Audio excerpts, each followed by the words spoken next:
new Boeing 737 flying 126 people on a short hop from London to Northern Ireland. It's one of the safest planes in the sky.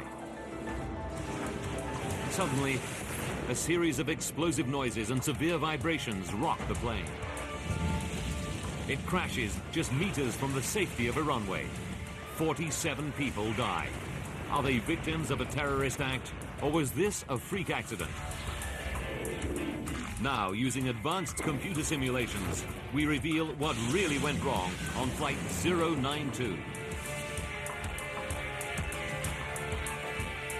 Disasters don't just happen, they're a chain of critical events. Unravel the clues and count down those final seconds from disaster.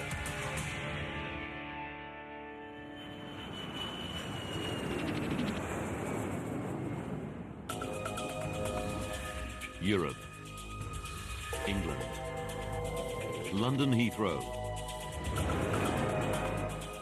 the world's busiest international airport. January 8th, 1989. It's a Sunday evening, and many passengers are headed home after the Christmas and New Year holidays. The airport is packed. In Terminal 1, passengers check in for British Midland Flight 092 to Belfast, Northern Ireland. It's a regular hour-long commuter shuttle. Security is tight. It's the height of the IRA's terrorist campaign against British targets. The IRA has killed 416 civilians in nearly 20 years of violence. Healthcare worker Gareth Jones started a new job in Belfast 3 weeks ago. Can I ask you one or two security questions, if I may, sir? Security checks are a way of life. If you lived in Northern Ireland at the time, you got quite used to security. It was a period when there was heightened security there. You look after these things, right? You look after Mother. Bye. Bye. The IRA isn't the only reason for Heathrow's high security. Lockerbie, Scotland. 3 weeks earlier, a terrorist bomb blows apart a Pan Am 747 flying from Heathrow to the US. The explosion kills all 259 people on board and 11 more on the ground. It's the worst ever terrorist attack on a US airliner. The authorities suspect it's the work of an Arab terrorist group.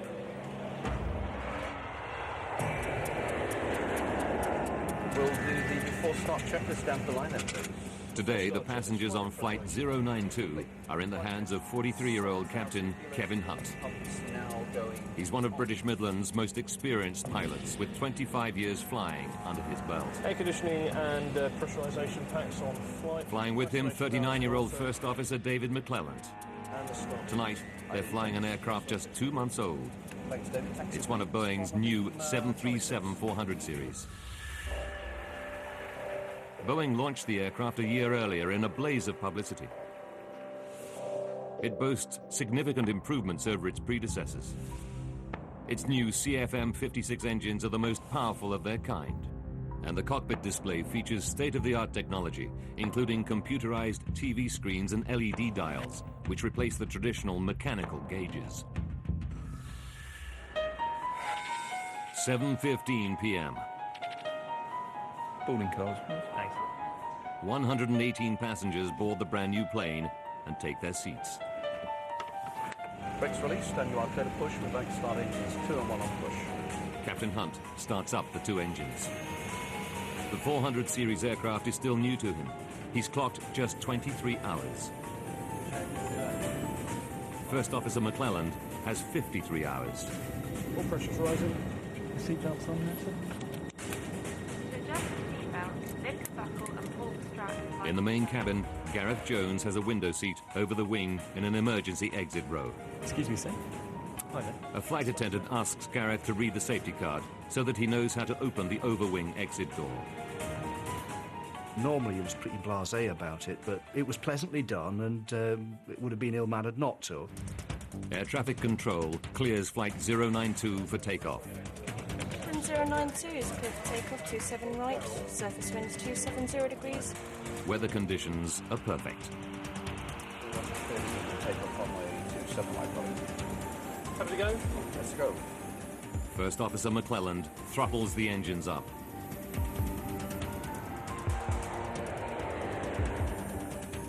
D1, rotate. Positive climb. And gear up. Gear up. Oh no. 7:52 p.m.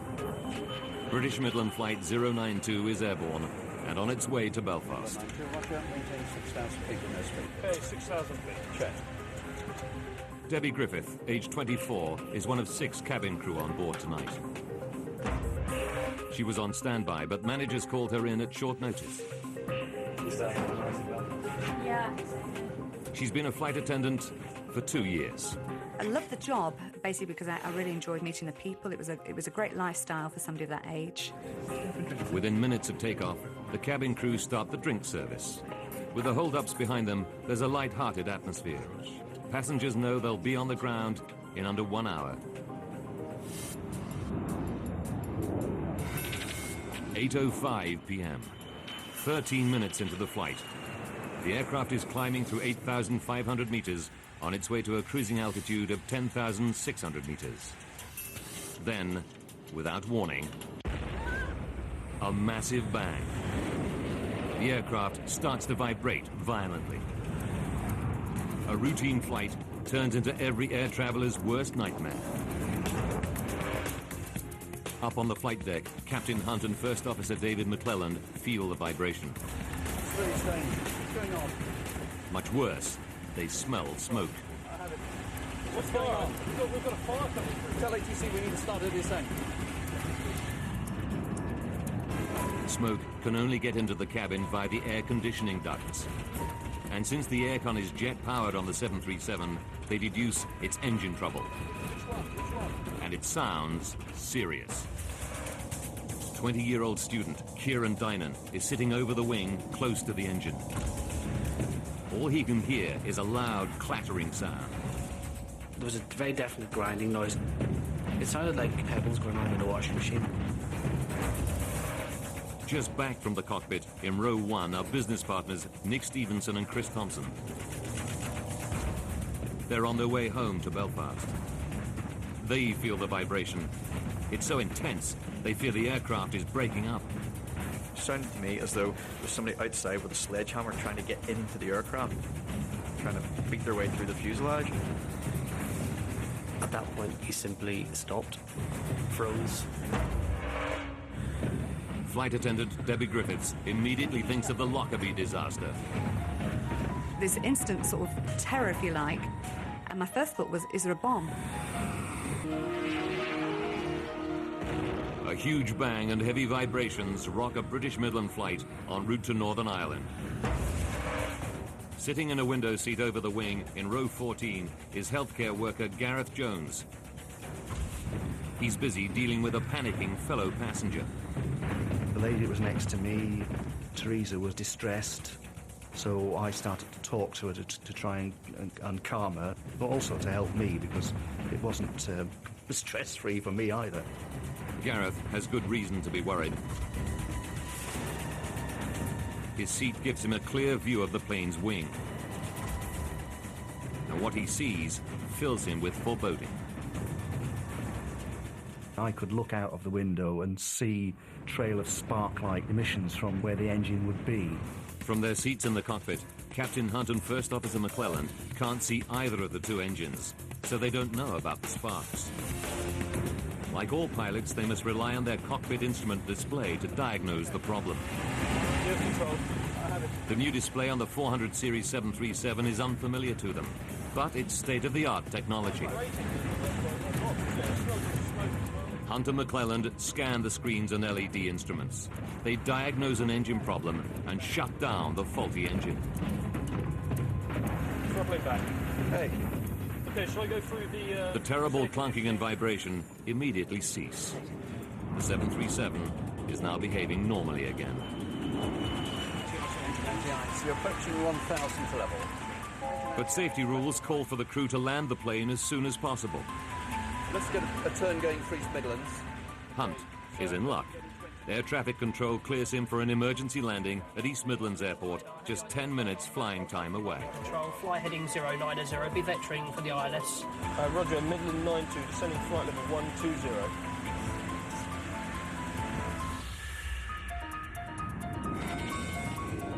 (8:10 p.m.) Ladies and gentlemen, this is Captain Kevin Hunt. Maybe aware we've had a problem with the aeroplane. The captain goes on the intercom to calm his 118 passengers and to tell them he shut down the malfunctioning engine. We are on port, therefore unable to continue our flight into Belfast. He says they'll be safely on the ground in 10 minutes. There should be perfectly routine landing, as I say. Gareth Jones is relieved to see that the problem engine has stopped throwing out sparks. He's convinced the captain now has everything under control. 8:17 p.m. The aircraft descends through 2,000 meters. They're 8 minutes from touchdown. So 160, please say that. Flight level 40. And 1 minute later, air traffic control tells Captain Hunt to make a right turn to line up with the runway.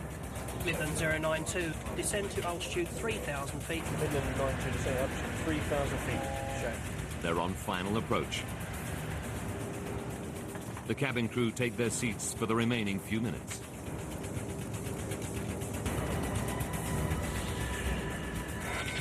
(8:20 p.m.)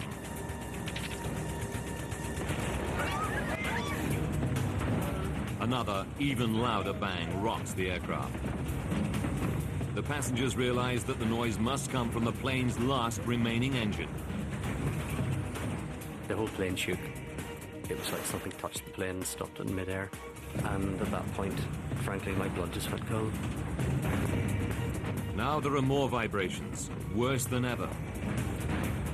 Vibration was incredible. It was almost impossible for me to focus on Chris, who was sitting in the seat beside me. And I remember thinking, if this keeps vibrating like this, the aircraft is going to fall apart. Being absolutely terrified, not really knowing what was going on. Gear down. Gear down. And flat 15. Air traffic control clears Captain Hunt to descend to 600 meters. Final approach, please. They must get the plane down and fast before their last engine fails altogether. Frost is going.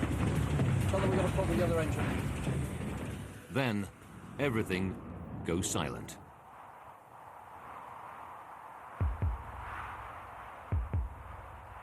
The plane's last engine has given out. The passengers now know they're going down.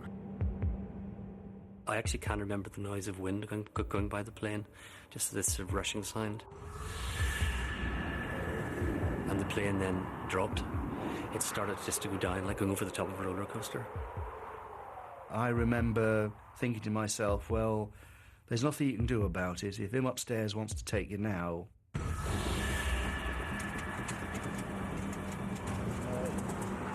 Captain Hunt has lost both engines. With no forward thrust, the plane is now fighting a losing battle with gravity. 166, 210 knots.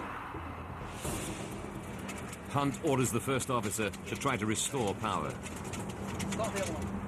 McClelland begins the reignition sequence, but they're losing height rapidly. Now the left engine catches fire. Fire. Shall I do the fire drill?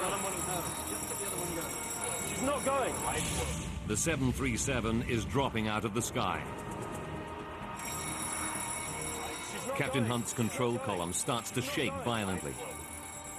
The ground proximity warning system tells him he's coming down too quickly.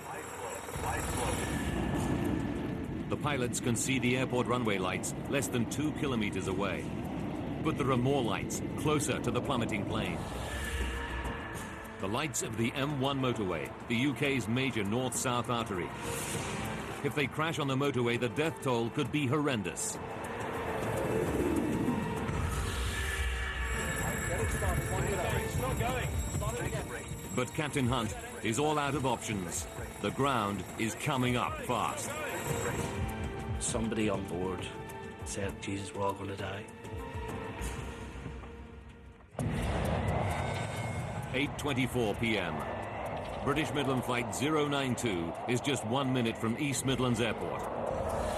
Flaps one, please. Speed 190. Captain Hunt can see the runway lights, but he's lost both engines, and one's on fire. His only hope, to keep the aircraft airborne long enough to crash land on the runway.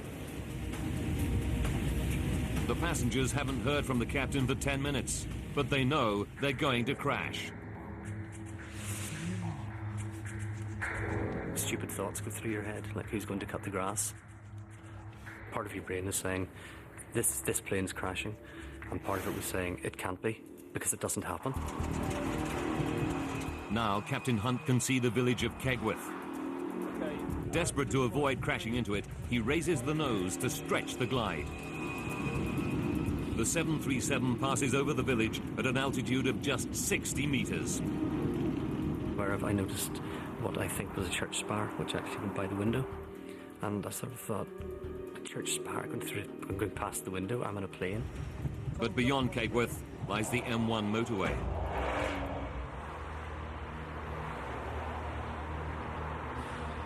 If Captain Hunt can get across this 6-lane road, the safety of the runway is just 900 meters away. Get that. Just start the other one. Get it going. She's not going. Get it up. She's not going. But he can't keep the plane airborne any longer. He makes a final announcement to the terrified passengers. She's not going, Kevin. Prepare for crash landing. Prepare for crash landing. And he said, brace, brace, brace, prepare for crash landing. And the tone of his voice said it all. I can remember going into the brace position and just thinking, this is it. Just before the plane hit the ground, I remember thinking, nobody survives a plane crash. I wonder, will I?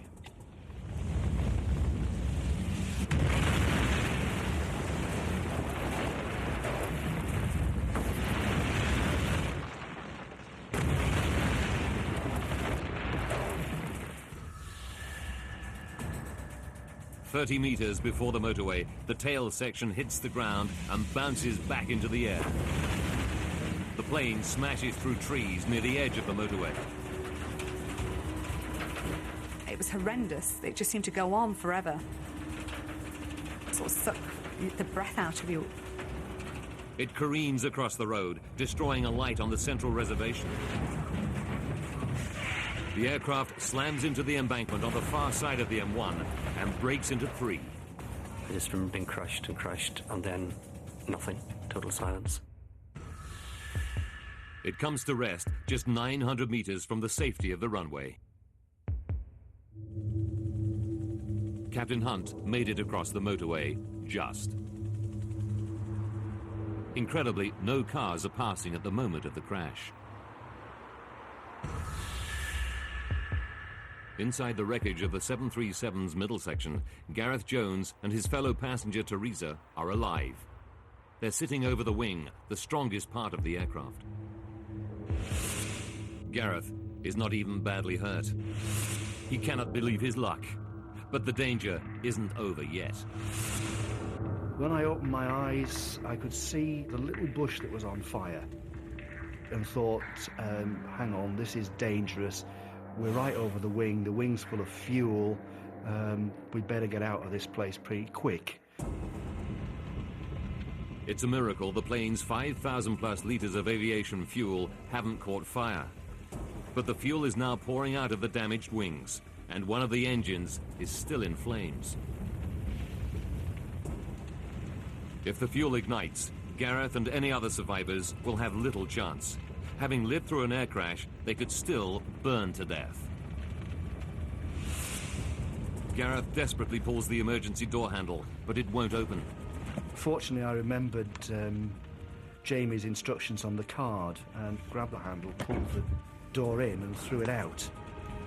Before the crash, Gareth told fellow passenger Teresa that if they survived the impact, he would get her out. I remember sticking my head back in through the hatch and shouting to Teresa, give me a hand, and this little hand appeared out of the blackness. And I remember pulling her out through the door. Now Gareth climbs back into the plane to look for other survivors. He finds a horrifying scene. Twisted wreckage, injured people shouting for help, and others who are ominously silent. There were people clearly struggling to get out and others that were not moving, and you knew what had happened to those that were not moving. And that's one of the memories I'll carry with me to my grave. In row 1, in the plane's broken front section, business partners Nick Stevenson and Chris Thompson. Chris is unconscious and severely injured, but Nick is one of the luckier ones. He comes round quickly. The first thing I thought is, I'm alive. The second thing I thought is, there's going to be a fire, get out. He doesn't have the strength to help Chris. He tries to get up, but a searing pain in his left leg stops him. And yet he knows he must overcome the pain to get out. You know, the survival instinct just takes over. The drive, it's incredible. I just knew I was going to get out. I had to get out. Nothing else was of any importance whatsoever. He reaches a break in the fuselage and shouts to passing drivers who've stopped to help. He said, yeah, we see you, you're okay, you know, we'll get you. Carried me down the embankment. Still trapped in the wreckage of the nose section, flight attendant Debbie Griffith. She's in a bad way, but her main fear is a fuel explosion. I was having real problems breathing and actually felt like I was dying. I was really sort of fighting to live. And I just expected the engines to go. And I can actually remember thinking, it has to be quickly. And 20-year-old Kieran Dynan hangs right over the edge of the shattered midsection. He's badly injured and drifts in and out of consciousness. All the seats in front of me were gone. There's nothing. It was just debris and nothing. 8:30 p.m.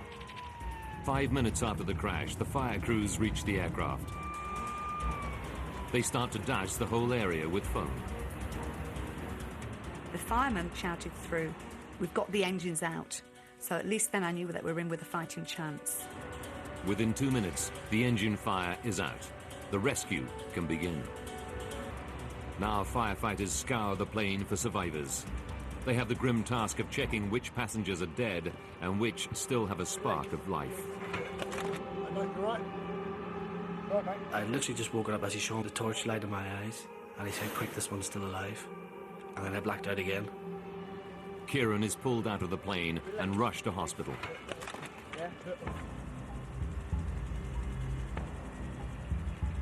8 hours after the crash, rescuers pull the last survivor from the wreckage of British Midland Flight 092.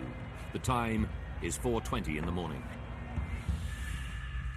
Of the 126 people on board, the impact kills 39. 8 more die in hospital from their injuries. Among the survivors, the 2 pilots, David McClelland and Captain Hunt.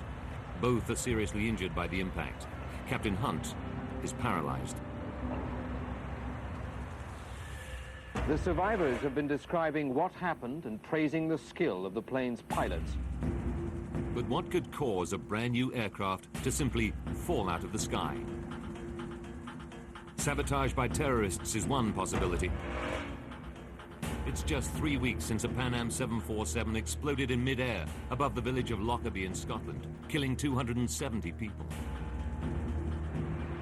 Did a terrorist bomb down this plane too?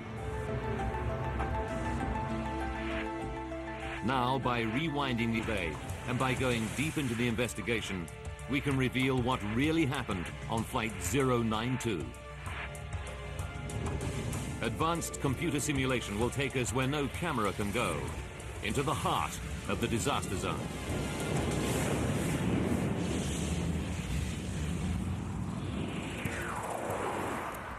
Eddie Trimble is the chief investigator from the UK's Air Accident Investigation Branch. He's worked on all the major air disasters in the UK over the last 30 years. When news of the Kegworth disaster breaks, Trimble's team of 9 crash investigators is still in Lockerbie, scouring the wreckage of the downed Pan Am plane. Now he fears another terrorist outrage has claimed lives on British soil.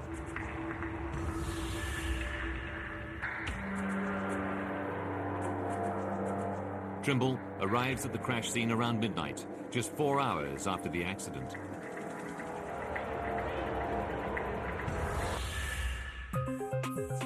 As the hours pass, he finds none of the telltale signs of damage from explosives. The team quickly rule out a terrorist attack as the cause of the crash. This is not another Lockerbie. Investigators now turn to the possibility of mechanical failure. survivors report a double engine failure. It seems almost incredible, but the theory soon surfaces in news reports. The experts say the chances of both engines on a brand new airliner failing at the same time are 100 million to 1. But that seems to be what happened last night. Eddie Trimble knows that if both engines failed almost simultaneously, the implications are enormous. There are 18 of the new 737s in service. Could they all be flying with a fatal flaw? The investigators need to find out, and fast. Chief Investigator Eddie Trimble and his team of 9 scour the crash site of British Midland Flight 092. They desperately need clues to explain what could cause both the 737's jet engines to fail. Accounts of the plane's final moments are coming in from eyewitnesses. They report flames in the left-hand engine.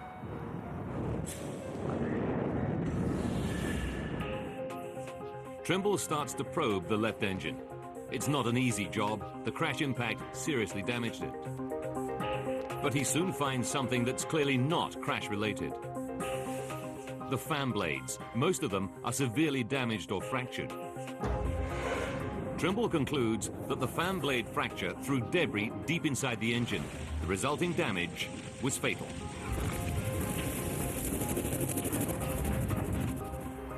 He must send the left engine for further tests to discover what caused the fan blade to fracture in the first place.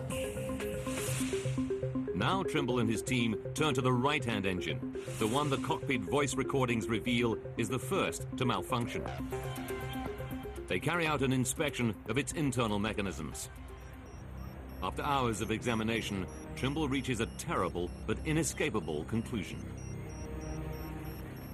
I thought, gosh, it really does look as though they may have shut down a good engine. Trimble realizes that when the left-hand engine starts to go wrong, the flight crew inexplicably shuts down the perfectly good right-hand engine. Now the whole focus of the investigation shifts. It's not a terrorist bomb or double engine failure that killed 47 people on Flight 092. It's a catastrophic human error. This astonishing discovery rocks the aviation world. How could such experienced pilots shut down the wrong engine on a brand new aircraft?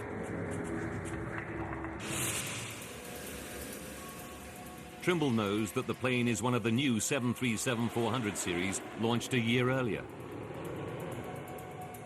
First Officer McClelland has flown just 53 hours on the 400 series. Captain Hunt, even fewer, only 23 hours. Could the pilot's unfamiliarity with some aspect of the new design have caused the fatal error? To find out, Trimble must probe every twist and turn of events on Flight 092. Using the cockpit voice recordings, he starts to analyze every decision the pilots took on the flight deck. Okay, we're just turning off the localizer. Tell them we're fully established. Midland 092 is fully established. 8:05 p.m., just under 20 minutes before the crash. On the left engine, a fan blade fractures. The broken piece lodges inside the engine casing. The damage to the fan blade throws the finely calibrated engine out of balance. The engine now starts to shudder violently, setting up a vibration that rocks the whole plane. The fracture fatally damages the left-hand engine. It's now just a matter of time before it fails altogether. The flight crew feel the vibration and smell smoke escaping through the damaged engine seals into the air conditioning ducts. They wrongly assume there's a fire in one of their two engines. Captain Hunt asks which is the problem engine. Which one? Which one? The cockpit voice recorder reveals the first act in a terrible chain of events. First Officer McClelland starts to say left, but then changes his mind. No, it's the right one. Eddie needs to find out why McClelland hesitates and then gets it wrong. He knows that the pilots can't physically see the engines. They must rely on their instrument display to diagnose the problem. The cockpit display on the new 400 series boasts LED dials and screens in place of traditional mechanical instruments. Did Hunt and McClelland have trouble interpreting its unfamiliar instrument display? Okay, we're probably back. The new display has a meter to monitor unusual vibration on each engine. These should allow the pilots to see at a glance which engine is in trouble. The meters have always been a feature of the 737 cockpit display, but on the 400 series they look very different. On the new 737, the engine vibration meter has an LED needle. It swings around the outside of the dial instead of the inside as in earlier versions. And it's only the size of a 20-pence piece. Trimble learns that Hunt and McClelland went on a one-day course to learn about the new 400 series. But he finds that neither of them received any simulator training on the Engine Instrument System, or EIS. Neither pilot had had the opportunity to fly a simulator and learn how to interpret the EIS, whether in normal operation or, very important, during abnormal operation. The crew's unfamiliarity with the new plane means they lose their first opportunity to diagnose the problem correctly. But it's still a mystery why they reached the conclusion that it's the right-hand engine that's malfunctioning. The cockpit voice recordings give Trimble another clue. Can you smell that? What is that? Definitely something. Smell something. When the pilots smell smoke from the damaged engine, they know the only way it can reach the cockpit is via the air conditioning system. Can you smell that? There's a fire coming through. In Captain Hunt's experience, the air conditioning on a 737 is powered by the right-hand engine. Which one is it? He assumes that is where the smoke is coming from. Well, throttle back. Throttle back. But Boeing has made another change to the latest 737. On the new planes, the air conditioning is powered not just by the right engine, but also by the left-hand engine. 8:07 p.m. Misled by the smoke, the pilots miss their second chance to diagnose the left-hand engine as the problem. Now, First Officer McClelland throttles back and shuts down the perfectly functioning right-hand engine. Everything seems to return to normal. The heavy vibration and banging has stopped. Ladies and gentlemen, this is Captain Stephen Hunt. As you've been aware in the cabin, we've had some smoke. And that's, A relieved Captain Hunt even goes on the intercom to tell passengers what he's done. Had to shut the right engine down as a result. We can't be... But Hunt's mention of the right engine confuses many passengers. Student Kieran Dynan recalls seeing sparks and flames coming out of the engine on the left-hand side of the plane. I thought it was strange. Why is he turned off the good engine when it's so obvious this engine is the one on fire? But Captain Hunt and the first officer cannot physically see either of the two engines from the flight deck. Someone from the passenger cabin would have to tell him which engine is in trouble. Investigators want to know why Kieran Dynan and other worried passengers don't raise the alarm. I remember thinking, he still must know what he's doing because he's the professional. Trimble and his team conclude that distrust in the captain prevents anyone on board from raising the alarm. But the investigators still face a big mystery. Why does the aircraft seem to return to normal function after the pilots turn off the wrong engine? To solve this mystery, Eddie Trimble and his engineering specialists delve deep into the workings of the 737's jet engines. All 737s have an auto-throttle, a form of cruise control that maintains the desired airspeed by automatically sending the right amount of fuel to the engines. To shut down the engine, First Officer McClelland must disengage the auto-throttle. This returns the plane to full manual operation and allows him to start throttling back the engine. Trimble suspects that this routine step holds the key to the mystery. He turns to the plane's black box to try to find out exactly what's going on inside the computer-controlled engines at the critical moment. What Trimble discovers about the behavior of the autothrottle explains why the plane appears to fly normally on a badly damaged engine. It's a major breakthrough. The investigation team can now unravel exactly what happened aboard Flight 092 in the final, fateful seconds from disaster.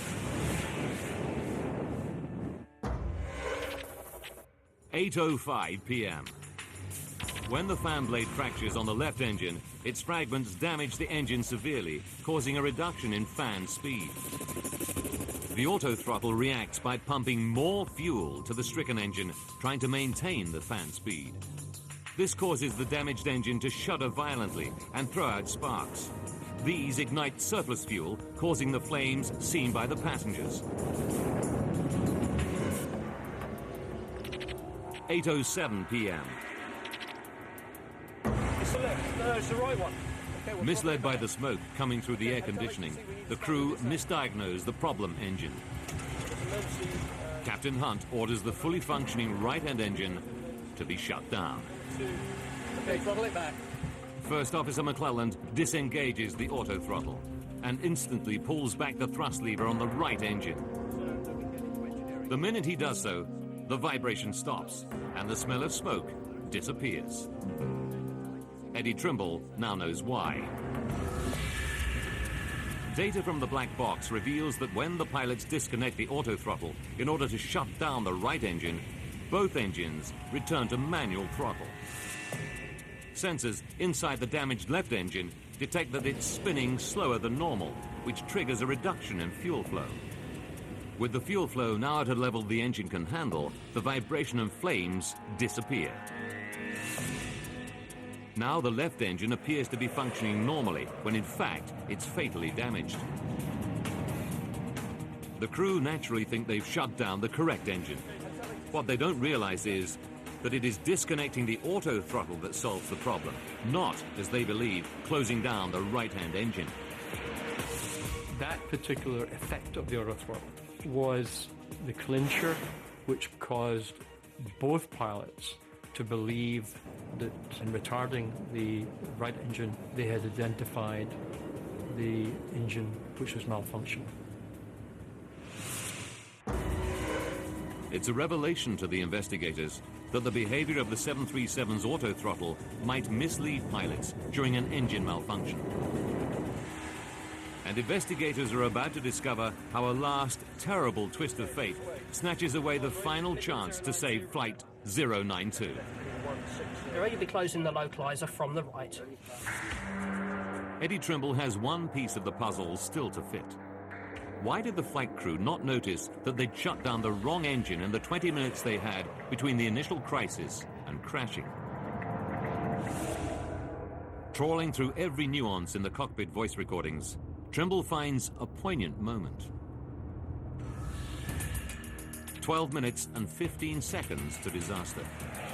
The plane seems to be back to normal, but Captain Hunt's training tells him that after an in-flight crisis, it's essential to review all decisions to make sure no mistakes were made. What did we actually get? We got vibration. But just as he starts his review, air traffic control interrupts him. The surface wind is indicating westerly at 5 knots. They clear Captain Hunt to descend to 1,200 meters for landing in 12 minutes' time. He does not resume the review of events with his first officer. Had he continued, he may have spotted his error. But tragically, the crew missed their last chance to prevent the crash. 4 minutes and 40 seconds to go. We can arm approach now. Check, we'll take flaps 1, please. Speed 190. The pilots increase throttle to the left engine to control their descent. What they don't realize is this act will deal the engine its fatal blow. Increasing the fan speed throws more debris from the fractured fan blade deep into the engine. Thrust is going. Losing the thrust. Okay, It's now tearing itself apart, and the runway is still 21 kilometers away. 1 minute to go. The engine loses all power. It now catches fire. Got a fire in the number 1 engine. No, forget that. Just start the other one. Get it going. Captain Hunt has run out of time. He's lost both engines. In desperation, he tries to restart the right-hand engine with a windmill start, using the plane's speed to spin up the engine blades. She's not going. Get it out. She's not going. Light flow. She's not going, Kevin. Light flow. But it's too late. Their airspeed is too low. Hunt pulls the nose up to stretch the glide. He keeps the aircraft in the air long enough to clear the village of Kegworth. But Captain Hunt knows it's all over. 10 seconds from impact. Captain Hunt makes his final announcement. It's not going, Kevin. Prepare for crash landing. Prepare for crash landing.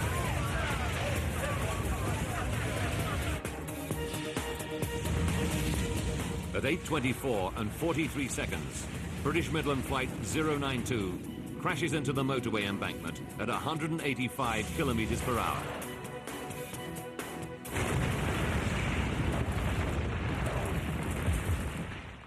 Midland 092, this is East Midlands radar, do you read? Midland 092, this is East Midlands radar, do you read? Midland 092, East Midlands, do you read? The plane comes to a stop just 900 meters from the airport runway. But 5 months after the crash, there's a final twist in the tale. A shocking discovery that grounds more than 30 of Boeing's brand new 737-400 aircraft worldwide. June 1989. 5 months after the Kegworth crash, 2 more Boeing 737-400 series aircraft suffer identical fan blade fractures in flight. In both cases, the pilots read the signs correctly and land safely. The Civil Aviation Authority has tonight grounded all Britain's Boeing 737-400 aircraft.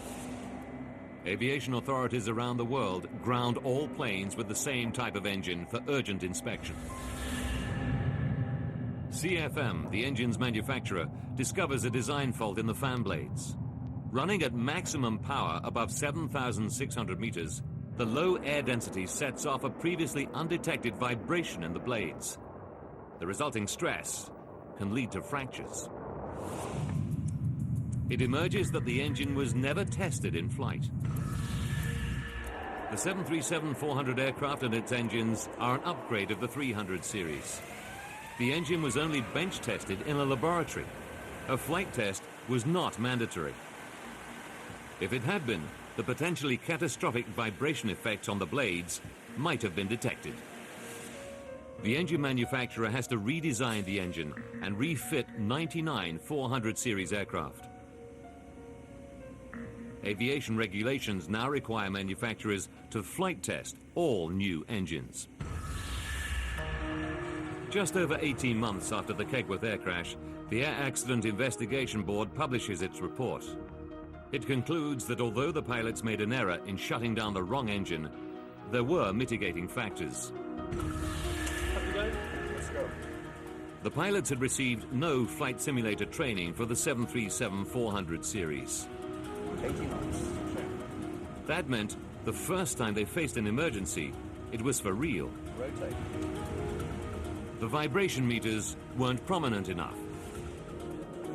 And if a member of the cabin crew had alerted the captain to the flames coming from the left engine, which he couldn't see from the cockpit, the crash could have been averted. But for the survivors, the flight crew are heroes. It was just very, very sad that it was so close to have made it. And, you know, to have those 2 pilots put at such risk and to have worked so hard to have got so close, it's upsetting. The lessons learned from the Kegworth crash have had a wider impact on aviation safety. Boeing redesigned cockpit displays for new aircraft, making them easier to interpret. Simulator training is now mandatory if the design of an aircraft changes substantially.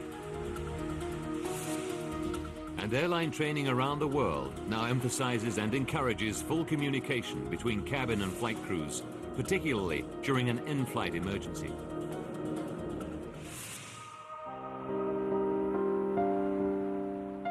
Of the 126 passengers and crew on board, 47 lost their lives. For the survivors, nothing can erase the memory of that dreadful night. But they have rebuilt their lives.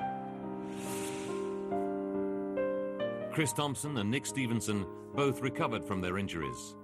They're still in business together in Northern Ireland. Kieran Dynan is now married with a young daughter. You know, you still worry about things, but I don't worry anymore. I think all my bad luck came at once, and nothing ever as bad is going to happen again.